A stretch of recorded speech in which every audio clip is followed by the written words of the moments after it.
En este módulo aprenderás sobre uno de los elementos fundamentales de los circuitos eléctricos, la resistencia.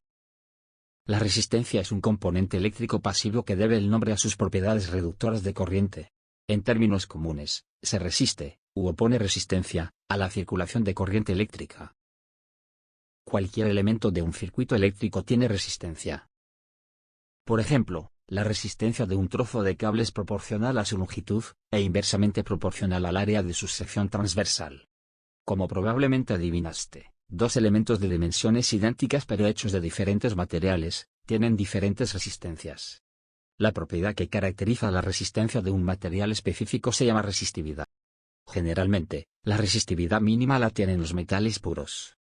La parte resistiva de una resistencia puede estar compuesta de metales, y de no metales. Las resistencias metálicas generalmente se componen de una película metálica helicoidal, o simplemente de un hilo metálico bobinado. Una resistencia hecha de hilo de plata, que es uno de los mejores conductores eléctricos, tendrá una resistencia menor que una de igual tamaño hecha de hilo de cobre. A su vez, una resistencia hecha de hilo de acero inoxidable exhibirá una resistencia aproximadamente 40 veces mayor que una hecha de hilo de cobre. Las resistencias no metálicas suelen estar hechas de un elemento conductor aglomerado, a menudo grafito, o de un material basado en el grafito. Dado que las resistencias se resisten a la circulación de la corriente eléctrica, la energía que consumen se convierte en calor. Por esa razón, cada resistencia tiene un límite superior de corriente que puede transportar sin ser destruida, y ese parámetro está relacionado tanto con el punto de fusión del material resistente como con su capacidad de conducir corriente. En el mundo real, la resistividad varía con la temperatura del material. En nuestros experimentos simulados, asumiremos materiales ideales de resistividad constante en nuestros elementos eléctricos. En los esquemas de circuito eléctrico, una resistencia se representa mediante uno de los símbolos mostrados. En todos nuestros módulos utilizaremos el estándar de la Comisión Electrotécnica Internacional, un símbolo rectangular. Puedes ver que el terminal A está marcado con un símbolo más. El terminal B está marcado con un símbolo menos. El símbolo más indica que el potencial del terminal A es mayor que el potencial del terminal B. La diferencia de potencial entre los puntos A y B se denomina caída de tensión, o simplemente, tensión.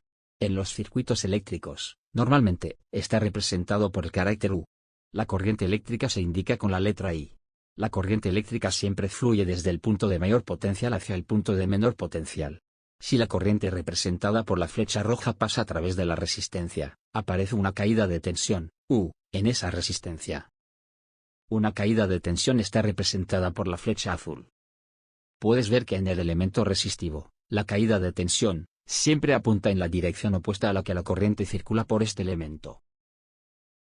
La ley de Ohm establece que, para un conductor dado, la diferencia de potencial entre sus extremos es directamente proporcional a la corriente eléctrica que circula por ese elemento, y a la relación entre ambos se le llama resistencia. También se puede decir que la caída de tensión en un elemento resistivo es directamente proporcional a su resistencia, y a la corriente eléctrica que circula por él. Nuestro técnico acaba de conectar un circuito simple CC para que puedas estudiar la ley de Ohm. Sigamos las conexiones que ha hecho.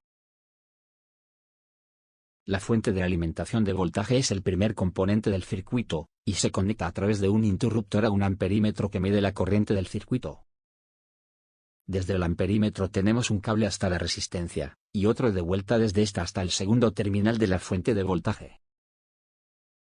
También hay un voltímetro conectado a los dos terminales de la resistencia, con el que podemos medir la caída de tensión en ella. El componente esencial de este experimento es la resistencia, llamada así porque se resiste a la circulación de corriente eléctrica. Después de comprobar si hay algún cortocircuito, estás preparado para realizar algunas mediciones. Activa el interruptor principal, y comprueba que la tensión de salida es cero. Desactiva el interruptor del circuito, simplemente, pulsándolo. Mueve lentamente el control deslizante de la fuente de tensión, y recoge lecturas del amperímetro, lecturas del voltímetro, y lecturas de voltaje de salida de la fuente de alimentación.